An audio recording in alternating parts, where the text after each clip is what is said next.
On Father's Day, my daughter gave her father-in-law a $13,000 cruise ticket, paid for with my money, and I got a $2 lottery ticket. She laughed, saying, "If I'm lucky, half of it is mine." I smiled, but my heart was boiling with anger.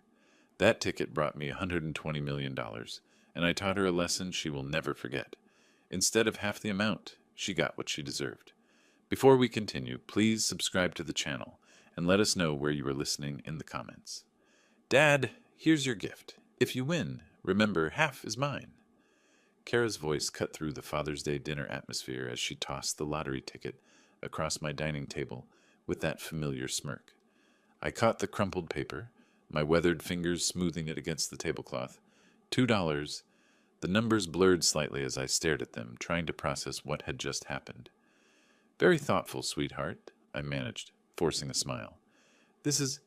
Oh, but wait, Kara interrupted, her voice rising with theatrical excitement. I haven't given Eric his gift yet. She reached behind her chair and produced an elegant gift box, the kind that cost more than my weekly grocery budget. The ribbon alone looked expensive, shimmering under my simple dining room light. Eric straightened in his chair, his perfectly pressed shirt catching the afternoon sunlight streaming through my small windows. My daughter's father-in-law had the kind of confident posture that came from never worrying about money. These, Kara announced, lifting the cruise tickets from their silk-lined box, cost $13,000. Eric deserves the best for everything he's done for our family. The weight of the lottery ticket in my hand suddenly felt microscopic. I watched Eric examine the tickets with satisfaction, his manicured fingers tracing the gold embossing.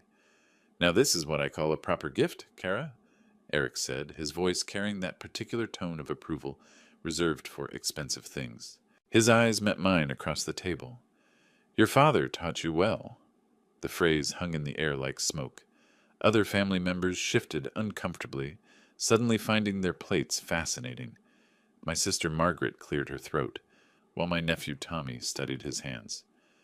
Dad always said actions speak louder than words, Kara replied, her laugh bright and sharp.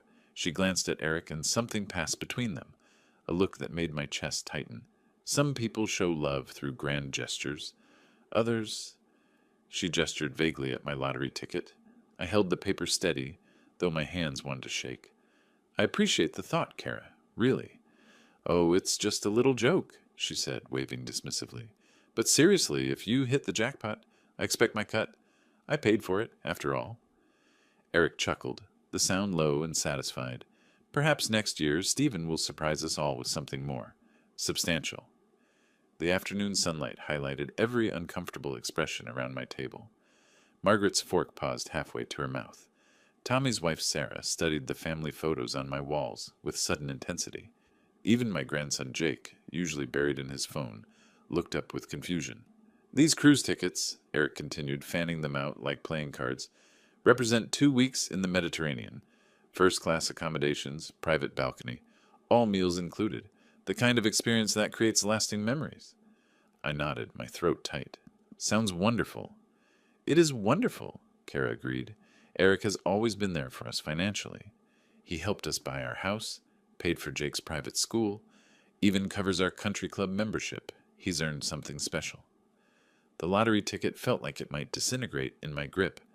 I remembered the double shifts I'd worked at the garage, the overtime hours fixing transmissions and rebuilding engines, all to pay for Kara's college education. The nights I'd fallen asleep in my chair, too tired to make it to bed, after working 16-hour days to afford her textbooks. Well, I said quietly, I hope you both enjoy the cruise. We will, Eric said, slipping the tickets back into their box with ceremonial care. This is how families should treat each other, with generosity and respect. The conversation moved on, but I remained focused on the tiny piece of paper in my hands. $2, the same amount I used to give Kara for ice cream when she was 7, back when that small gesture could light up her entire face. After dinner, they left as quickly as they'd come. Car doors slammed outside, engines started, and voices faded into the evening air. I remained at my table, still holding the lottery ticket, watching the last of the sunlight disappear from my dining room. The house settled into the familiar quiet of my solitary life. I looked around at the family photos on my walls, the modest furniture I'd bought piece by piece over the years, the careful decorations I'd set up for a Father's Day that was already over. The lottery ticket lay beside my empty coffee cup, forgotten in the morning light filtering through my kitchen window. I stared at my laptop screen, numbers swimming before my eyes as I reviewed my monthly bank statement. A ritual I'd maintained for 40 years, first as a young father counting every penny, now as a careful retiree protecting what little I had. My finger traced down the list of transactions: utility bills, grocery store purchases, the modest amount I'd spent on Father's Day dinner ingredients. Everything accounted for, everything expected, until I reached a line that made my coffee grow cold in my mouth. Premium travel services, 13643. I blinked, certain I'd misread. The amount stared back at me, unchanged. My hands trembled as I cross-referenced the date with my calendar. 1 week ago, Thursday. I'd been nowhere near a travel agency. The realization hit me like a physical blow. Kara still had authorized access to my account, a precaution I'd set up years ago when her mother died, in case of emergencies. I'd forgotten about it completely. My phone felt heavy in my shaking hands as I dialed her number. Each ring echoed in my quiet kitchen, mixing with the sound of my own heartbeat. "Hello, Dad." Her voice carried that particular tone of bored politeness she used when I interrupted her busy life. "Kara, I'm looking at my bank statement." I tried to keep my voice steady. "There's a charge for over $13,000 from premium travel services." Silence. Then a laugh, light and dismissive. "Oh, that? I bought Dad Eric his cruise. He deserved something nice for once." The words hit me like a slap. You took $13,000 from my account without asking?" "I didn't take anything, Dad. I used family money for a family gift." Her tone shifted, becoming slightly defensive. "You wouldn't have spent it anyway. It's just sitting there." "Kara, that's theft." My voice broke on the word. "You stole from me." "It's not stealing when it's family money," she snapped. "Eric has always been there for us financially. He helped us when we needed it. This is just returning the favor." I gripped the phone tighter. "I'm your father, Kara. I raised you. I worked double shifts to pay for your college, And Eric helped us both move beyond that," she interrupted. "He's shown us what real success looks like, what it means to be generous, to live well, to give meaningful gifts instead of—" She paused, and I could hear her dismissive sigh. "Instead of lottery tickets." The cruelty in her voice left me speechless. This was my daughter, the little girl who used to fall asleep in my lap while I read her bedtime stories, the teenager who'd cried on my shoulder when her mother died, the young woman who'd once called me her hero. "Dad, are you there?" "I'm here," I whispered. "Look, I know you're upset, but think about it rationally. Eric earned this. He's successful. He's contributed to our family's well-being. He deserves recognition for everything he's done." "And what about everything I've done?" Another pause. When she spoke again, her voice was colder than I'd ever heard it. "You did what fathers are supposed to do. Eric went above and beyond." The line went dead. I stared at the phone, the dial tone echoing in my empty kitchen like a funeral dirge. My hands shook as I set it down, the same hands that had held her as a baby, taught her to ride a bike, applauded at her graduation. I walked to my nightstand and grabbed the lottery ticket, the $2 joke she'd thrown at me like scraps to a dog. Even this pitiful gift had been bought with my own stolen money. The irony was so perfect it almost made me laugh. Instead, I crumpled the ticket in my fist and marched to the kitchen trash can. The paper made a satisfying thud as it hit the bottom, joining the coffee grounds and empty cans that represented my simple, apparently worthless life. The house felt smaller suddenly, the walls closer together. I needed air, needed to move, needed to be anywhere but in this place where my daughter's betrayal echoed off every surface. I grabbed my jacket and headed for the door, my legs carrying me down the familiar streets of my neighborhood. The morning air was crisp, filled with the sounds of suburban life, lawnmowers starting up, children playing, neighbors calling greetings across fence lines. Mrs. Patterson waved from her garden, her arthritic hands gentle with her tomato plants. "Beautiful morning, Stephen." "Yes, it is," I replied automatically, though the day felt anything but beautiful. I walked past the Henderson house, where Tom was teaching his grandson to throw a baseball. The boy's laughter carried on the breeze, pure and uncomplicated. I remembered teaching Kara the same way, her small hands gripping the ball with determination, her face bright with joy when she finally made a perfect throw. When had that changed? When had my love become insufficient, my life something to be ashamed of? The questions followed me down Maple Street, past the corner market where I'd bought Kara candy as a child, past the park where she'd played on summer afternoons. Every memory felt tainted now, viewed through the lens of what she'd become. My phone buzzed with a text message. For a moment, hope fluttered in my chest. Maybe Kara had reconsidered. Maybe she'd realized what she'd done. Dad, I talked to Eric about the money situation. He thinks you're overreacting. It's not like you needed it for anything important. We'll pay you back when we can. Maybe for Christmas. Kay. I stopped walking. Read the message again, then a third time. When we can. As if $13,000 was pocket change. As if my financial security was negotiable. As if I should be grateful for the possibility of eventual repayment. The phone rang before I could respond. My sister Margaret's name appeared on the screen. Stephen, are you okay? Kara called me, said you were upset about some money thing. She stole $13,000 from my account, Margaret. The words came out flat, emotionless. To buy her father-in-law a cruise. Silence. Then, she what? She still had access to my account. She used it to buy Eric a $13,000 cruise for Father's Day. She gave me a $2 lottery ticket and told me half the winnings were hers. Jesus, says Stephen, are you sure? Maybe there's some mistake. She admitted it, said it wasn't really stealing because it was family money. I laughed bitterly. She said Eric deserved it because he's been generous to them. Unlike me, apparently. Margaret's voice softened with the kind of sympathy that made my chest ache. Stephen, I'm so sorry. I had no idea she'd become so... I don't even know what to call it. Cruel, I said simply. She's become cruel. We talked for a few more minutes, Margaret offering to come over, to call Kara herself, to help however she could. But there was nothing she could do. Nothing anyone could do. My daughter had shown me exactly what I meant to her, and no amount of intervention could change that truth. I walked home slowly, my legs heavy with exhaustion that had nothing to do with physical exertion. The house felt different when I entered, smaller, shabbier, marked by the kind of poverty that comes from being seen through someone else's dismissive eyes. The trash can in my kitchen held the crumpled lottery ticket, a reminder of the joke that had started this whole nightmare.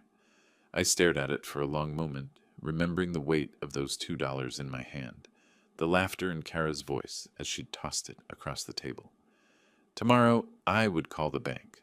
I would revoke her access to my account, take the steps I should have taken years ago. But tonight, I would sit in my quiet house and mourn the daughter I'd lost, the relationship that had died somewhere along the way without my noticing.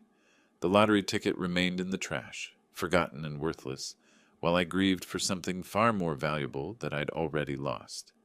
The next morning arrived with the kind of brutal clarity that follows a sleepless night. I sat at my kitchen table, coffee growing cold as I stared at the bank's phone number written on a piece of paper. My hands felt steady for the first time in 24 hours. First National Bank Customer Service, this is Rebecca. How can I help you? I need to revoke authorized access to my account, I said. Someone has been making unauthorized purchases. The conversation was surprisingly simple.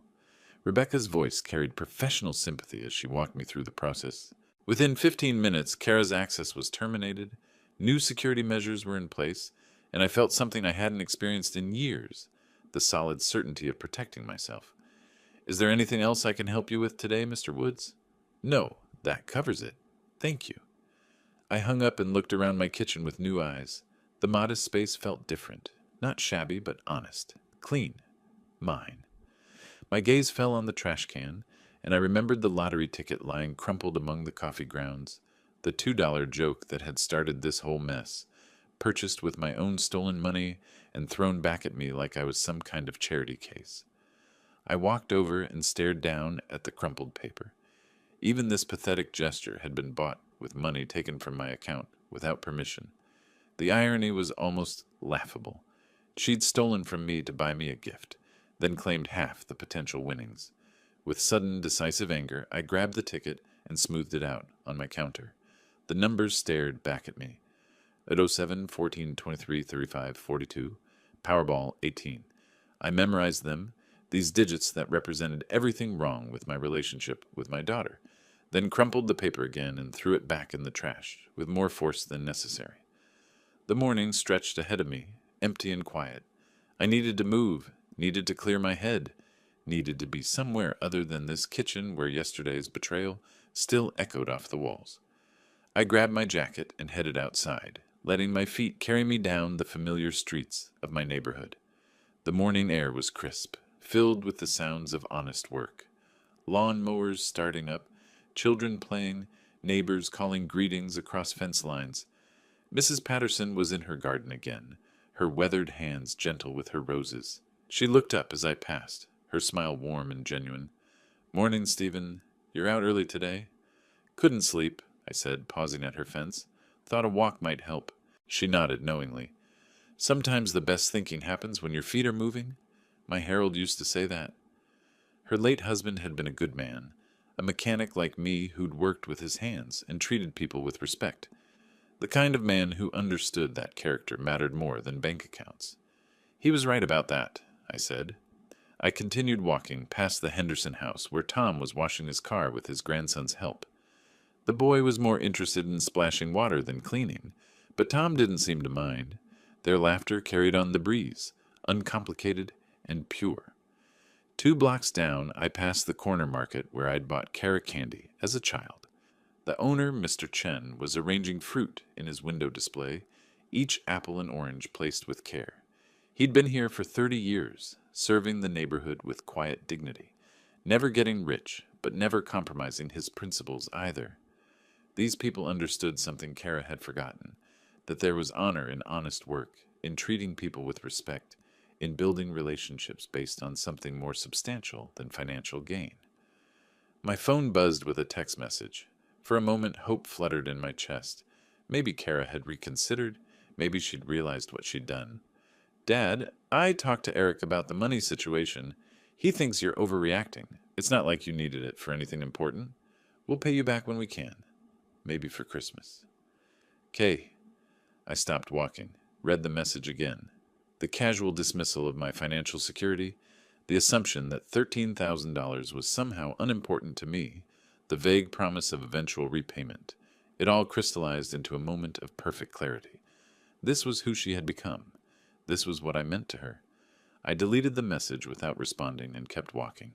The familiar streets of my neighborhood wrapped around me like a comfortable blanket, filled with the sounds and sights of people living honest lives. Whatever happened next, I would face it on my own terms, with my dignity intact. The trash can in my kitchen held the crumpled lottery ticket, forgotten and worthless, while I walked toward whatever came next, with my head held high. 3 days had passed since I'd taken control of my finances. 3 quiet days of morning coffee, simple meals, and the kind of peace that comes from knowing you've done the right thing. I was stirring scrambled eggs in my cast-iron skillet when the phone shattered the silence with its shrill demand for attention. "Dad, what the hell did you do to my card?" Kara's voice exploded through the receiver before I could even say hello. "It was declined at Nordstrom. Do you have any idea how embarrassing that was?" I set down my spatula carefully, my hand surprisingly steady. "I removed your access after you stole $13,000 from my account." "I didn't steal anything." Her voice pitched higher, that familiar tone she'd used as a teenager when caught in a lie. "That money was for family, for someone who actually contributes to this family. You didn't ask permission, Cara. You just took it." Through the phone, I could hear the rustle of shopping bags, the distant hum of mall traffic. She was calling me from the parking lot of whatever expensive store had just humiliated her. I was standing there with an $800 handbag, Dad. $800? The sales associate ran my card 3 times before telling me, in front of everyone, that it was declined. Other customers were staring. I looked like some kind of common person who can't afford her purchases. The way she said common person made my chest tighten, as if being unable to afford $800 handbags was some kind of moral failing. "I'm sorry you were embarrassed," I said quietly, "but that doesn't change what you did." "What I did?" She laughed, but there was no humor in it. What I did was treat Eric with the respect he deserves, something you've never learned to do. I carried the phone to my kitchen table, settling into the same chair where I'd discovered her theft just days before. Kara, I raised you. I worked 60-hour weeks to put you through college. I thought that counted for something. And Eric helped us move beyond all that, she snapped. He's shown us what real success looks like, what it means to be generous, not sitting on piles of money like some kind of miser. The accusation hit like a physical blow. 40 years of careful saving, of choosing generic groceries, and driving used cars so I could provide for my family. And this was how she saw it. You're going to regret this decision, Dad. Her voice dropped to a tone I'd never heard before, cold and calculating. You think you can humiliate me publicly and just walk away? You think there won't be consequences? Kara, I'm not trying to hurt you. I'm protecting myself. No, you're being selfish, and petty, and cruel. Each word landed with deliberate precision. But I won't let you get away with it. I have friends, Dad. People who matter in this community. People who understand what family loyalty actually means. The line went dead with a sharp click that echoed in my quiet kitchen. I set the phone down and returned to my eggs, but they'd gone cold in the pan. Even reheated, they tasted like ash. That evening I tried to distract myself with television, flipping through channels without really watching. A nature documentary about wolves, a cooking show featuring elaborate desserts I'd never attempt, a news program discussing economic policies that felt irrelevant to my small world. My tablet sat on the coffee table, unopened since yesterday. I'd been avoiding social media, avoiding the temptation to check on Kara's life from a distance, but curiosity finally won. I opened Facebook and scrolled through the usual collection of neighbor updates and distant cousin vacation photos. Then I saw it. Kara's post sat at the top of my feed, accompanied by a photo of her looking devastated, her eyes red-rimmed with carefully applied tears. Having to write this breaks my heart, but I need support right now. My father has decided to cut off my access to what has always been our family money.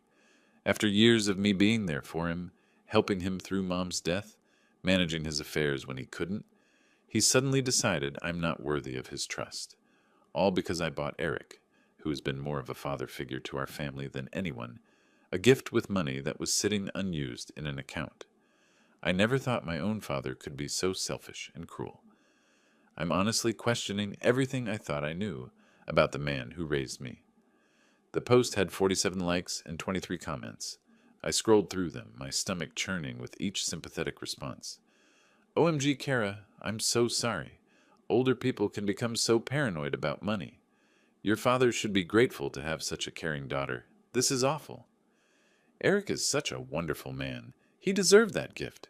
Your dad is being ridiculous. Family money should benefit the whole family. Hang in there, honey. I closed the tablet and sat in my darkened living room, listening to the house settle around me. Somewhere in my bedroom, forgotten in the kitchen trash, lay the crumpled lottery ticket that had started this whole mess. The $2 joke that had revealed the truth about what I meant to my daughter. The following evening found me in the same chair, remote control resting loosely in my palm as I surfed channels with no particular purpose. The social media aftermath had been consuming my thoughts all day. Neighbors who suddenly avoided eye contact, the cashier at the grocery store who'd looked at me with newfound suspicion. Kara's narrative was spreading, and I was losing the battle for my own reputation without even fighting. Click, a cooking show featuring complicated French pastries. Click, a sitcom from the 90s that I'd seen countless times. Click, local news discussing city budget issues. Click, the state lottery drawing program. Good evening, Ohio. Welcome to tonight's Powerball drawing, where we have a rollover jackpot of $120 million. I almost changed the channel, but something about the announcer's cheerful voice made me pause. Maybe it was the absurdity of it. Here I was, being called a greedy miser for protecting my modest savings, while someone was about to win more money than I could spend in 10 lifetimes. Tonight's winning numbers are... The announcer's voice took on that ceremonial tone reserved for momentous occasions. 7, 14, 23, 35, 42.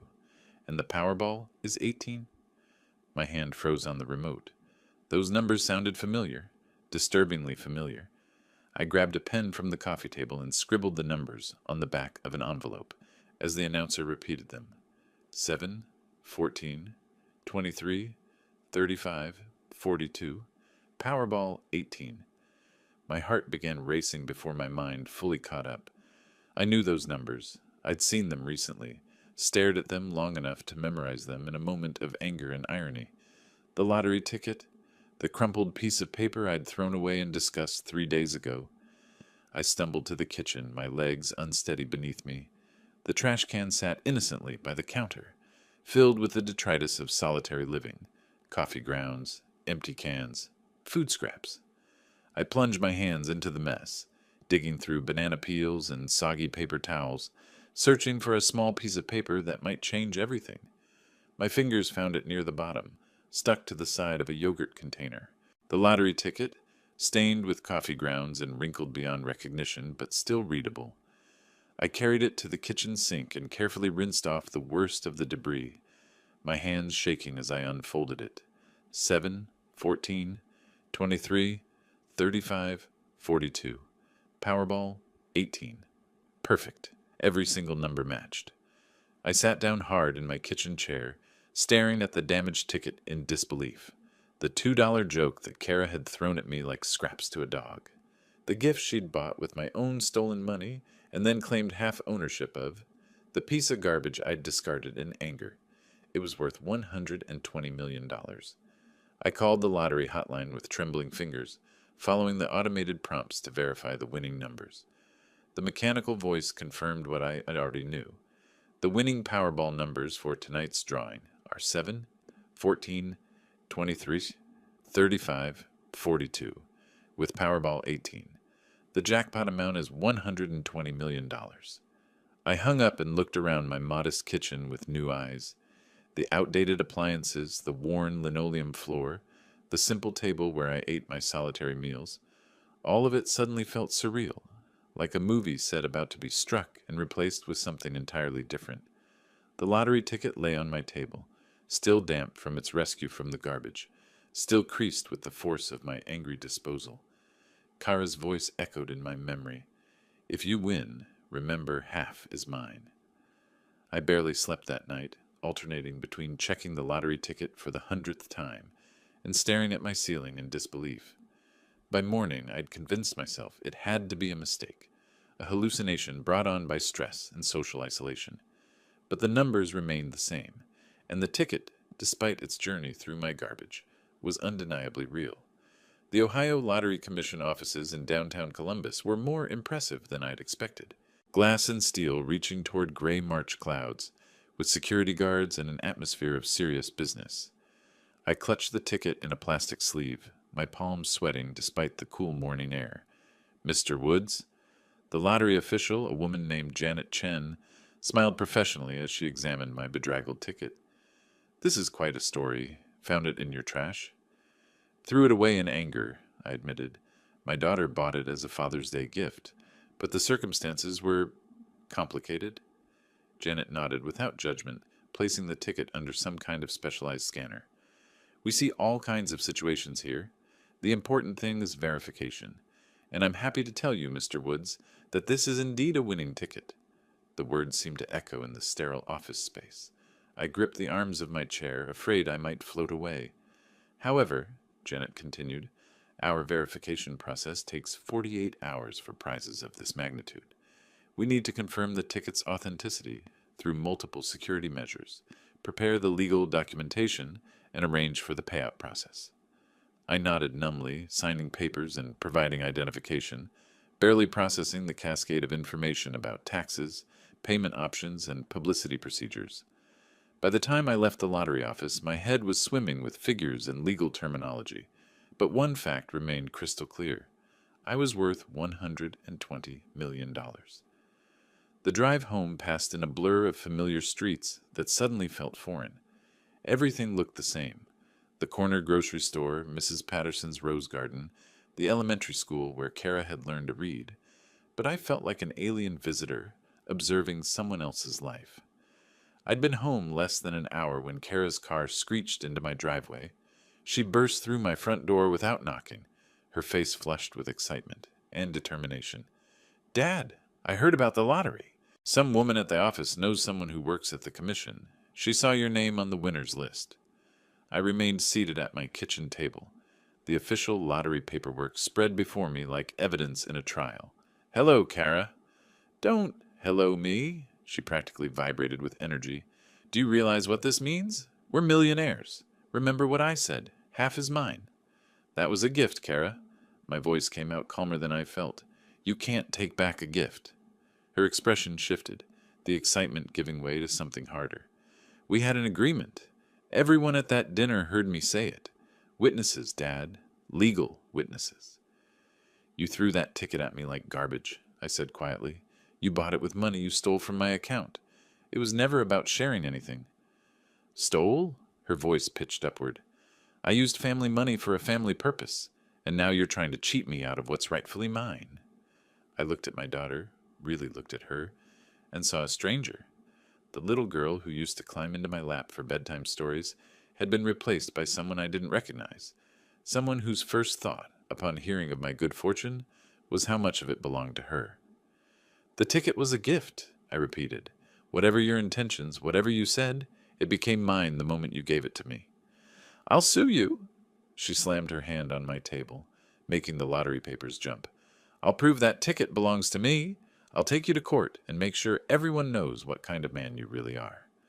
"And what kind of man am I, Kara?" She paused, her chest heaving with anger. For a moment I saw something flicker across her face. Recognition, maybe, or shame. But it passed quickly, replaced by cold determination, the kind who steals from his own daughter. She stormed out, as dramatically as she'd arrived, her parting shot hanging in the air like smoke. I listened to her car engine roar to life and fade into the distance, then looked down at the official documentation confirming my lottery win. $120 million, more money than I could spend in 10 lifetimes, and all I felt was tired. I woke to the sound of my phone buzzing incessantly on the nightstand. 15 missed calls, 12 text messages, and a cascade of social media notifications that made my stomach lurch before I was fully conscious. The first Facebook post appeared at 6:47 a.m., timestamped just as most people were starting their day with coffee and morning news. "Urgent. My father has stolen my lottery ticket and is claiming the entire jackpot for himself. This is the same man who cut off my access to family money and publicly humiliated me. The ticket was my gift to him, with the clear understanding that winnings would be shared. This is elder abuse in reverse, when elderly people become so obsessed with money they'll cheat their own children. Please share this post. I need people to know the truth about what's happening." The post included a photo of me from last Christmas, looking serious and somewhat stern in my holiday sweater. Below it, comments were already accumulating like digital wildfire, but Kara hadn't stopped there. Her Instagram featured a tearful video of her sitting in her car, mascara running down her cheeks as she spoke directly to the camera. "I don't usually air family business like this, but I'm desperate. My own father has stolen my lottery ticket, literally stolen it, and now he's claiming the entire $120 million for himself. I bought that ticket as a Father's Day gift. I jokingly said, 'Half is mine,' because that's what you do with family, right? You share. But apparently my father heard that as a legal challenge instead of a daughter's love." Eric had coordinated his own campaign across LinkedIn and Facebook, his posts carrying the weight of professional credibility. Witnessing financial elder abuse is devastating, but reverse elder abuse is equally damaging to families.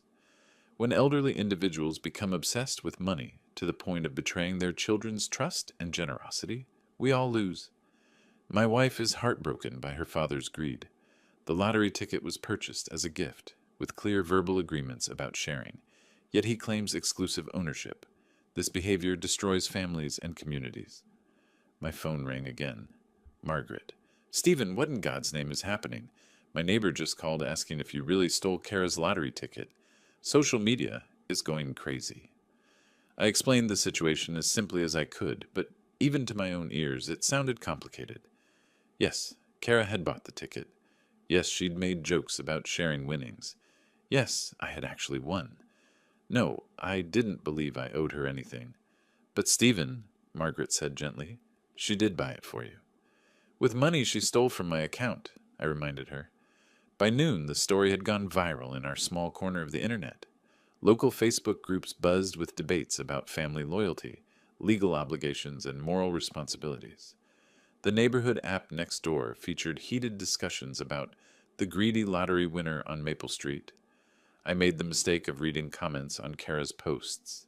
This is disgusting. How can a father do this to his daughter? Lawyers need to get involved. This is theft, plain and simple. I know this family. The daughter has always been so generous and kind. The father has always been weird about money.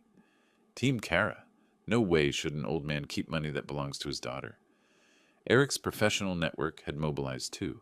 Colleagues from his investment firm shared his posts with serious commentary about family values and financial ethics. Their shared social circle, people I'd known for years, publicly supported Kara's version of events. I closed my laptop and walked to my kitchen window, looking out at the neighborhood I'd called home for 30 years. 3 neighbors stood near my mailbox, clearly discussing the situation. When they saw me at the window, they scattered like guilty children. My phone buzzed with a text from an unknown number. Channel 6 wants to interview you about the lottery controversy. Can you call us? Another message. Columbus Dispatch seeking comment on family lottery dispute. And another. Legal representation available for lottery ticket disputes. Free consultation. I turned off my phone and sat in my quiet kitchen. The official lottery paperwork still spread across my table like evidence of my guilt. Outside, my neighbors whispered and speculated, their judgment delivered through social media comments and careful distances. The irony wasn't lost on me. I was worth $120 million, and I'd never felt more alone in my life. The morning light filtered through my kitchen window as I spread printed copies of Kara's social media posts across my table like evidence in a trial.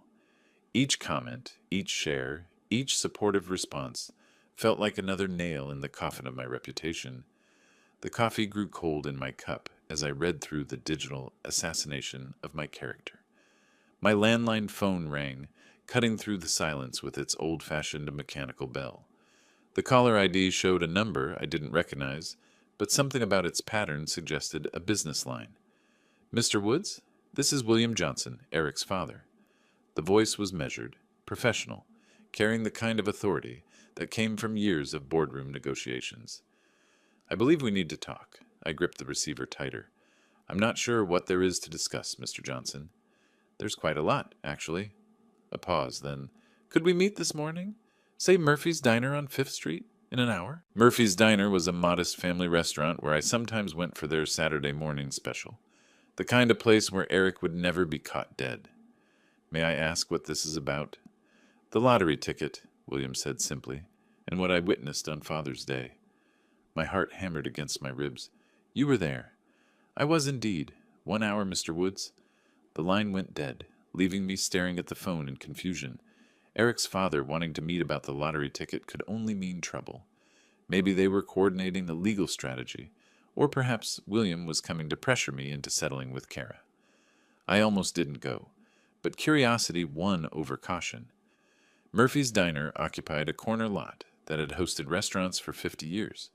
Red vinyl booths, checkered linoleum floors, and the kind of coffee that could wake the dead. I spotted William immediately. His tailored navy suit stood out like a peacock among sparrows in the humble establishment. He rose when he saw me, extending a well-manicured hand in greeting. Mr. Woods, thank you for coming. We slid into a booth near the window, where morning light illuminated the deep lines around William's eyes. The waitress, a motherly woman named Dolores, who'd been serving coffee here since I was in my 40s, poured 2 cups without being asked. I witnessed the entire gift exchange on Father's Day, William began without preamble. Every word, every gesture. Your daughter handed you that lottery ticket and explicitly called it your Father's Day gift.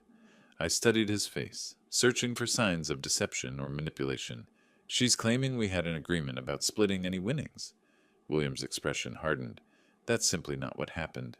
I watched her throw that ticket across the table with a dismissive laugh. There was no negotiation, no agreement, no verbal contract. It was a gift, pure and simple. He pulled out his phone, scrolling through Facebook with the efficiency of someone who'd built a business empire in the digital age. What my son and daughter-in-law are doing is unconscionable. They're destroying your reputation with lies. You're Eric's father, I said carefully. Why would you go against your own son? William's laugh was bitter. Because I raised him to have integrity, and he's forgotten everything I taught him. This lottery situation has revealed something about Eric that deeply disappoints me. He showed me his phone screen where he'd begun typing a lengthy Facebook post. I'm going to set the record straight. My name carries weight in this community, Mr. Woods. People know I don't lie about business matters, and this is exactly that, a matter of legal ownership and ethical behavior. I read over his shoulder as he refined his statement. As a witness to the Father's Day gathering at Stephen Wood's home, I feel compelled to address the current social media controversy. I personally observed Kara Johnson purchase and present a lottery ticket to her father as a Father's Day gift. There was no negotiation, no agreement about sharing winnings, and no conditions attached to the gift. Mr. Woods is the rightful owner of that ticket and any winnings it may have generated. The current social media campaign against him is based on false information, and I cannot remain silent while a good man's reputation is being destroyed by members of my own family. You don't have to do this, I said quietly. Yes, I do. William's finger hovered over the post button. My son has forgotten what it means to be a man of honor. Perhaps public embarrassment will remind him. He posted the statement, and immediately his phone began buzzing with notifications. Within minutes, comments appeared from people in Columbus's business community, colleagues who knew William's reputation for honesty and fair dealing. This changes everything, I breathed, watching the tide of public opinion shift in real time. William pocketed his phone and looked at me directly. Mr. Woods, I built my business on integrity. I can't watch my son destroy that legacy with lies and manipulation. We sat in comfortable silence, watching normal people go about their Saturday morning routines. Families ordering pancakes, elderly couples sharing the newspaper, teenagers texting while their parents tried to engage them in conversation. Life continuing normally while my world transformed. The truth has a funny way of surfacing, William said finally. Sometimes it just needs the right person to speak it. We shook hands outside the diner, his grip firm and reassuring. As he walked toward his black Mercedes, I remained by my modest sedan, feeling something I hadn't experienced in weeks. Hope. 2 weeks later, the phone call I'd been waiting for finally came. Mr. Woods, this is Janet Chen from the Ohio Lottery Commission. Your verification process is complete, and we'd like to invite you to our formal check presentation ceremony tomorrow morning. A ceremony? I asked, still processing the magnitude of what was happening. We offer winners the choice between a private meeting and a public presentation. Given the recent interest, in your case, we thought you might prefer the transparency of a public ceremony.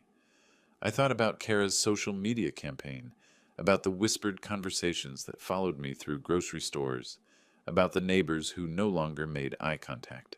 Yes, I'd like the public ceremony. Excellent. 10 a.m. at our Columbus headquarters. There will be media present, so dress appropriately.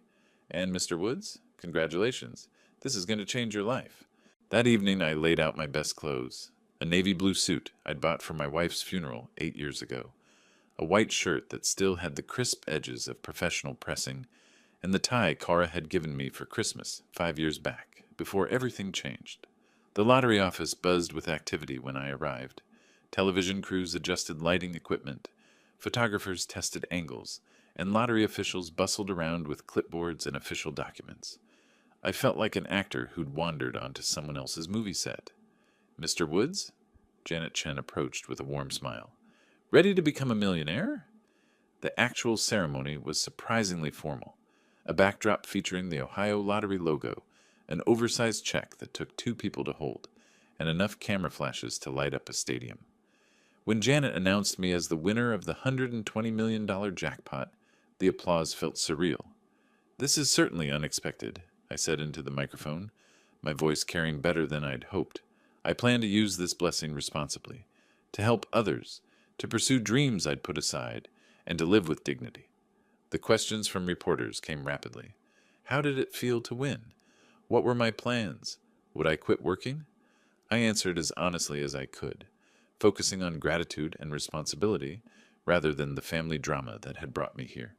Then, through the crowd of media personnel, I saw them. Kara and Eric pushed through the gathering, her face flushed with determination and desperation. She wore the kind of outfit she reserved for important occasions, a designer dress that probably cost more than my monthly pension. "Stop!" she called out, her voice cutting through the professional atmosphere like a knife. "That's my ticket. We had an agreement." Security personnel moved immediately, but Kara's voice carried over their intervention. "Everyone here needs to know. That ticket was mine. He's stealing from his own daughter." The cameras, which had been focused on me in the ceremonial check, swiveled toward the commotion. This was the kind of drama that television news lived for. "Ma'am, you need to step back from the ceremony area," a security guard said firmly but politely. I looked directly at Kara, feeling calmer than I had in months. "Kara, please don't do this here." But she was beyond reason, gesticulating wildly as Eric tried to pull her back. "I bought that ticket. I said half was mine. Everyone at that dinner heard me." A reporter thrust a microphone toward me. "Mr. Woods, can you comment on this family dispute?" "The ticket was a Father's Day gift from my daughter," I said clearly, my voice steady despite the chaos unfolding nearby. "Mr. William Johnson, who was present at the dinner, has already confirmed the circumstances of that gift. That's all there is to it." "What do you plan to do with the money?" another reporter asked. I thought about Kara screaming in the background, about the months of manipulation and betrayal, about the years I'd spent enabling her worst impulses out of misguided love. "I plan to help others who deserve it," I said. "I want to start a business I've dreamed about for years, and I intend to live with the kind of integrity that makes a person worthy of good fortune."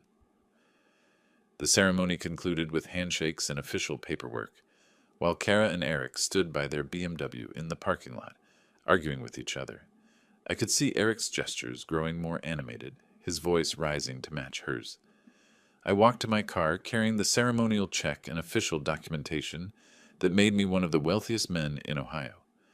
As I drove away, I glimpsed them in my rearview mirror, still arguing beside their expensive car, their relationship fracturing under the weight of their own greed. For the first time in months, I smiled.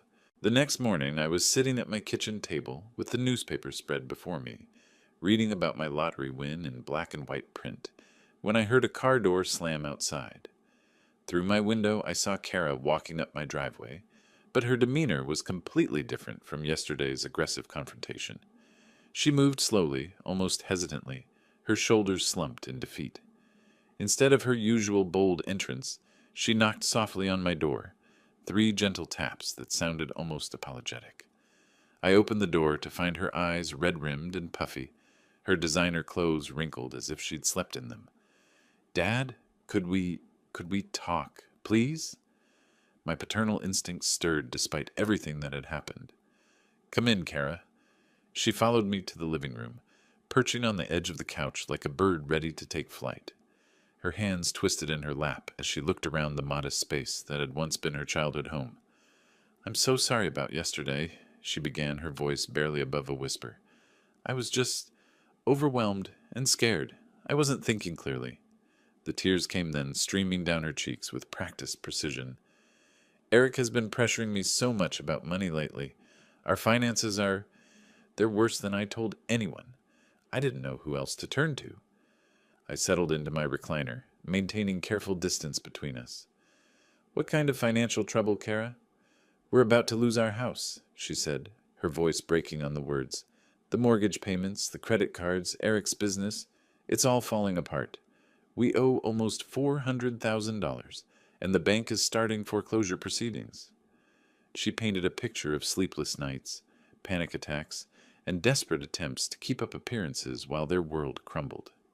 Eric's investment firm was failing, she claimed, losing clients and hemorrhaging money. The country club membership they couldn't afford to cancel. The private school tuition for Jake that was draining their resources. "I was too embarrassed to ask for help before," she continued, wiping her eyes with a tissue. "You know how proud Eric is. He'd die if he knew I was here, begging my father for money." I listened to her performance, And it was a performance, I realized with painful clarity. The same techniques she'd used as a teenager when she wanted something. The tears, the helpless damsel routine, the appeals to my protective instincts. "You've always been there for me before," she said, reaching across the space between us to touch my hand.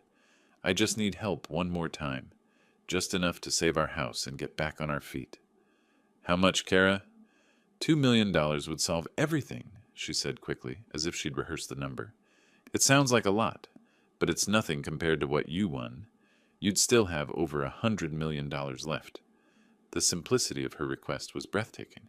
$2 million, a sum that would have represented 40 years of my pre-lottery income, delivered as casually as asking to borrow $20 for gas.